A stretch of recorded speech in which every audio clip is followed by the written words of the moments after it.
Computer science videos here today to show you guys in tutorial 29 how to save a video on Instagram using the application called GRIDS for Instagram using a computer. Without further ado, let us start the video. So the first thing we need to do is go all the way down to the dock, click on the application itself called GRIDS. Make sure we are signed in, click on the profile which is on top of the navigation bar, and then click on a video that we wish to save, and then bookmark the post. Click this little icon. We have now saved this to the saved bookmark section. Click this saved icon now, which is on the profile.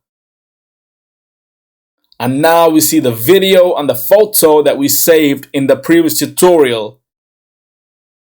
If you ever need to come back to see the photos you have saved, come back to the saved bookmark section. They will always be there. That's it for this video. I'll see you guys in my next tutorial. Thanks for now.